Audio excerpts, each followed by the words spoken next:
Assalamualaikum warahmatullahi wabarakatuh.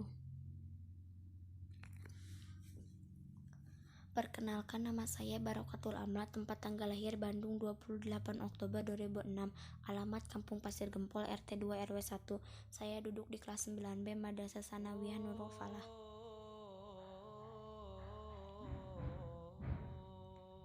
Saya di sini akan mempresentasikan sejarah kebudayaan Islam tentang kerajaan-kerajaan Islam di Nusantara. Kerajaan Islam di Nusantara terbagi menjadi 3 bagian, yaitu 1. Kerajaan Islam di Jawa, 2. Kerajaan Islam di Sumatera, 3. Kerajaan Islam di Sulawesi.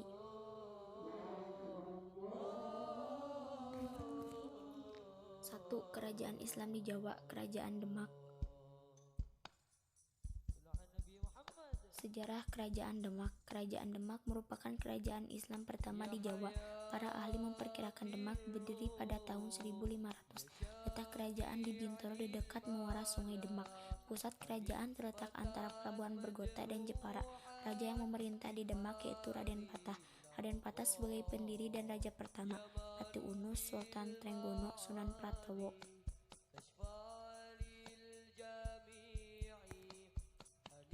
Demak berperan besar dalam penyebaran agama Islam di Jawa dan di wilayah Nusantara bagian timur. Di pusat kota Demak didirikan Masjid Agung Demak oleh Wali Songo yang masih kokoh berdiri sampai sekarang. Dengan bantuan para wali, daerah kekuasaan Demak diperluas hingga meliputi Jepara, Pati, Rembang, Semarang, Kepulauan di Selat Karimata, dan beberapa daerah di Kalimantan. Demak menguasai beberapa daerah pelabuhan penting seperti Jepara, Tuban, Sedayu, dan Gresik.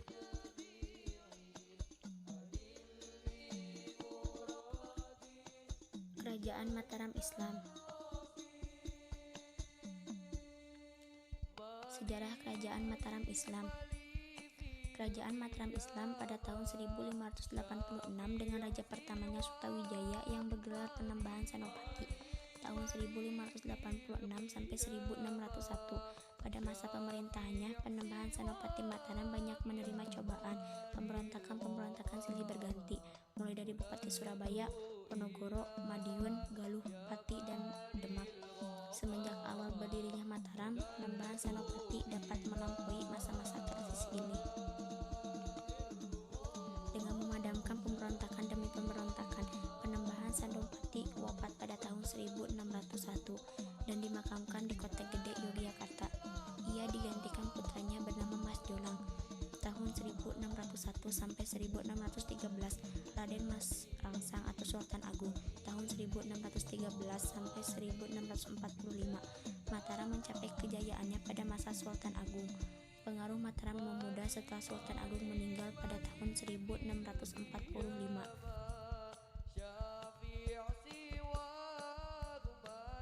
Kerajaan Cirebon.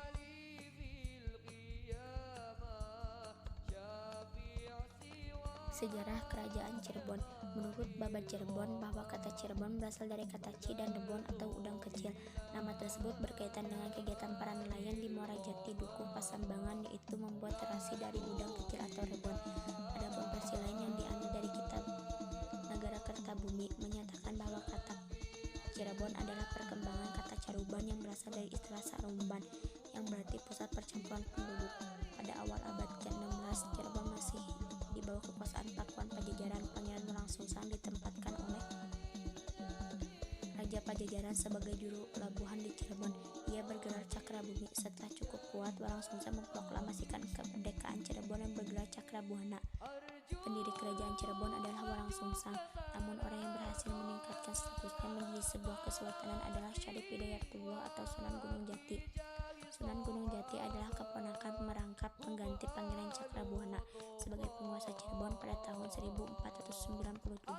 Pangeran Cakrabuana mengundurkan diri dari tampuk pimpinan kerajaan Kakungwati. Kedudukannya kemudian digantikan putra adiknya Nyai Rara Santang dari hasil perkawinannya dengan Syarif Abdullah dari Mesir, yakni Syarif Hidayatullah tahun 1448 sampai 1568.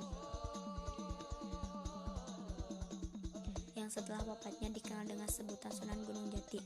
Pertumbuhan dan perkembangan yang pesat pada Kesultanan Cirebon dimulai ketika dipimpin oleh Sunan Gunung Jati yang dikenal sebagai anggota Wali Songo yang menyebarkan agama Islam di Jawa Barat seperti Majalengka, Kuningan, Kawali atau Galuh, Sunda Kelapa, dan juga Banten. Sunan Gunung Jati juga dikenal sebagai pendiri dinasti Raja-Raja Kesultanan Cirebon dan Kesultanan Banten. Tahun 1568, Sunan Gunung Jati wafat. Fathaillah kemudian naik tahta menggantikan beliau.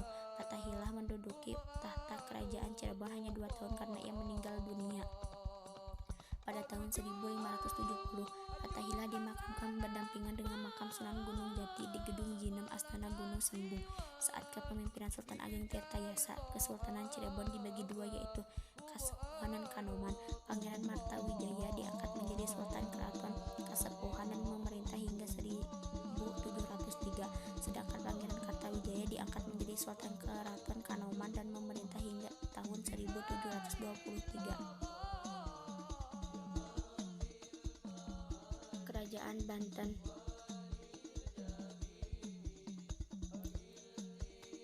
Sejarah Kerajaan Banten. Pada awalnya, kawasan Banten yang juga dikenal dengan Banten Girang merupakan bagian dari Kerajaan Sunda. Kedatangan pasukan Kerajaan Demak di bawah pimpinan Maulana Hasanuddin ke kawasan tersebut, selain untuk perluasan wilayah juga sekaligus penyebaran dakwah Islam, di samping dipicu oleh adanya kerjasama Sunda Portugal dalam bidang ekonomi dan politik, hal yang dianggap dapat membahayakan kedudukan Kerajaan Demak. Selepas kekalahan mereka mengusir Portugal dari Melaka tahun 1513, maka Sultan Trenggana Maulana melakukan penyerangan dan penaklukan Pelabuhan Kelapa pada sekitar tahun 1527, yang waktu itu masih merupakan pelabuhan utama dari Kerajaan Sunda. Selain mulai membangun benteng pertahanan di Banten, Maulana Hasanuddin juga melanjutkan perluasan kekuasaan ke daerah penghasil lada di Lampung. Ia berperan dalam penyebaran Islam di kawasan tersebut. Selain itu, ia juga telah melakukan kontak dagang dengan Raja Melangkabu atau Minangkabau.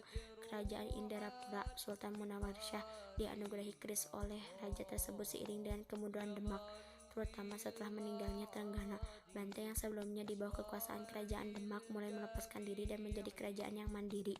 Maulana Yusuf, putra dari Maulana Hasanuddin, naik tahta pada tahun 1570 dan melanjutkan ekspansi Banten ke kawasan pedalaman Sunda dengan menaklukkan Pakuan Pajajaran pada tahun 1579. Kemudian ia digantikan putranya, yaitu Maulana Muhammad, yang mencoba menguasai Palembang. Tahun 1596 sebagai bagian dari usaha Banten dalam mempersempit gerakan Portugal di Nusantara, namun gagal karena ia meninggal dalam penaklukan tersebut. Pada masa Pangeran, putra dari Maulana Muhammad, ia menjadi raja pertama di Pulau Jawa yang mengambil gelar Sultan pada tahun 1638 dengan nama Arab Abu al-Fakhir Mahmud Abdul Qadir. Pada masa ini Sultan Banten telah mulai secara intensif. Kesultanan Banten merupakan kerajaan maritim yang mengendalikan perdagangan dan dalam menopang perekonomiannya. Monopoli atas perdagangan lada di Lampung menempatkan penguasa Banten sekaligus sebagai pedagang perantara dan kesulitan Banten berkembang pesat hingga menjadi salah satu pusat niaga yang penting pada masa itu. Perdagangan laut berkembang ke seluruh Nusantara. Masa Sultan Ageng Tirtayasa bertahta tahun 1651 sampai 1682 dipandang sebagai masa kejayaan Banten. Di bawah dia, Banten memiliki armada yang mengesankan, dibangun atas contoh Eropa, serta juga telah mengupah orang Eropa bekerja pada Kesultanan Banten. Dalam mengamankan jalur pelayaran, Banten juga mengirimkan armada lautnya ke Sukadana atau Kerajaan Tanjung Pura, Kalimantan Barat sekarang, dan menaklukkannya pada tahun 1661. Sekitar tahun 1680 muncul perselisihan dalam Kesultanan Banten akibat perebutan kekuasaan dan pertentangan antara Sultan Ageng dengan putranya Sultan Haji. Perpecahan ini dimanfaatkan oleh VOC yang memberikan dukungan kepada Sultan Haji sehingga perang saudara tidak dapat dielakkan. Sementara dalam memperkuat posisinya, Sultan Haji atau Sultan Abu Nasyar Abdul Qahar juga sempat mengirimkan 2 orang utusannya menemui Raja Inggris di London tahun 1682 untuk mendapatkan dukungan serta bantuan persenjataan.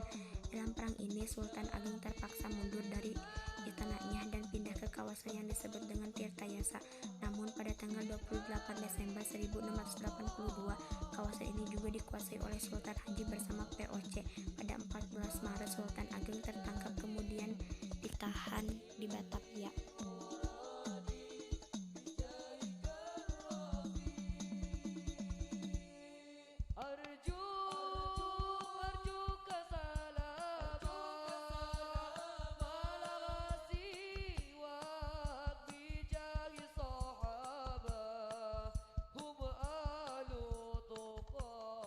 Dua, kerajaan Islam di Sumatera, Samudra Pasai. Sejarah Samudra Pasai. Samudra Pasai diperkirakan tumbuh berkembang antara tahun 1270 dan 1275 atau pertengahan abad ke-13. Kerajaan ini terletak lebih kurang 15 km di sebelah timur Laut Sewu Mawe, Nanggroe, Aceh Darussalam, dengan sultan pertamanya bernama Sultan Malik As-Saleh, wafat tahun 696 Hijriah atau 1297 Masehi.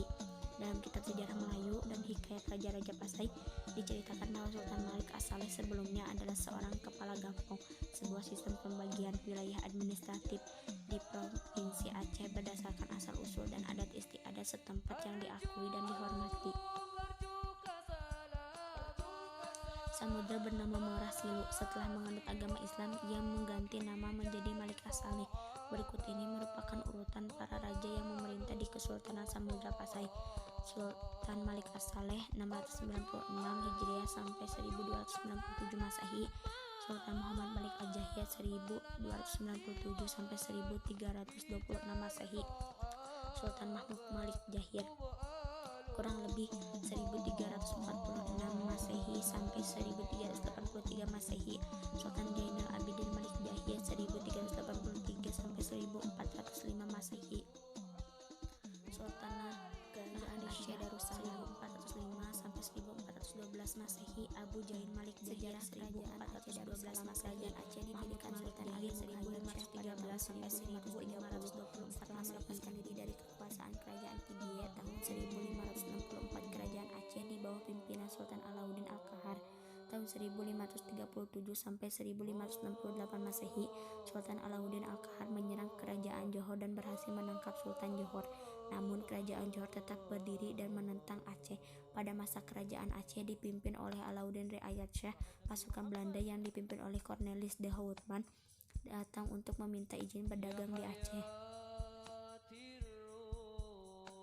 Penggantinya adalah Sultan Ali Riayat dengan panggilan Sultan Muda yang berkuasa dari tahun 1604 sampai 1607 Masehi.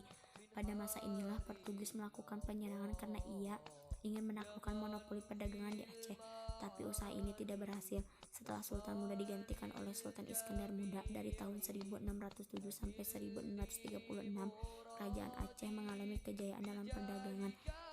Banyak terjadi penaklukan di wilayah yang berdekatan di wilayah Aceh seperti Deli tahun 1612, Bintan 1612, Kampar, Pariaman, Minangkabau, Perak, Pahang, dan Kedah tahun 1615 sampai 1619. Gejala kemunduran Kerajaan Aceh mundur saat Sultan Iskandar Muda digantikan oleh Sultan Iskandar Thani atau Sultan Iskandar Sani yang memerintah tahun 1637 sampai 1642. Iskandar Sani adalah menantu Sultan Iskandar Muda. Tak seperti mertuanya atau Sultan Iskandar Muda, ia lebih mementingkan pembangunan dalam negeri dan daripada ekspansi ke luar negeri. Dalam masa pemerintahnya yang singkat 4 tahun, Aceh berada dalam keadaan damai dan sejahtera. Hukum syariat Islam ditegakkan dan hubungkan dengan kerajaan-kerajaan bawahan dilakukan tanpa tekanan politik atau militer.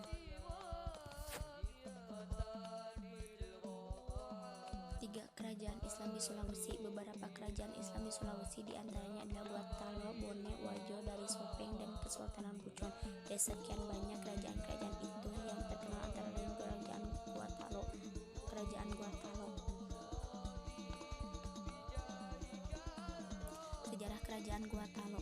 Kesultanan Goa atau Kadalikus Goa adalah salah satu kerajaan terbesar dan paling sukses yang terdapat di daerah Sulawesi Selatan. Rakyat dari kerajaan ini berasal dari suku Makassar yang berdiam di ujung selatan dan pesisir barat Sulawesi. Pada awalnya di daerah Goa terdapat 9 komunitas yang dikenal dengan nama Batu Salapang atau 9 bendera, yang kemudian menjadi pusat kerajaan Goa: Tombolo, Parang-Parang, Data, Agangjene, Saumata, Bisei, Sero, dan Kalili.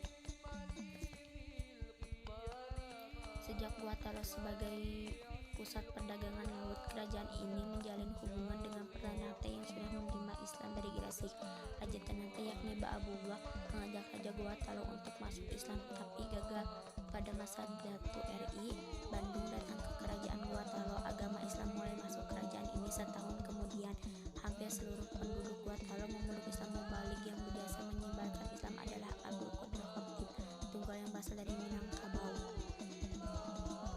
Kerajaan ini mencapai puncak kebesarannya pada masa pemerintahan Sultan Hasanuddin tahun 1653 sampai 1669. Daerah kekuasaan Makassar luas seluruh jalur perdagangan di Indonesia Timur dapat dikuasai. Sultan Hasanuddin terkenal sebagai raja yang sangat anti kepada dominasi asing dan peperangan melawan PIC Sunda.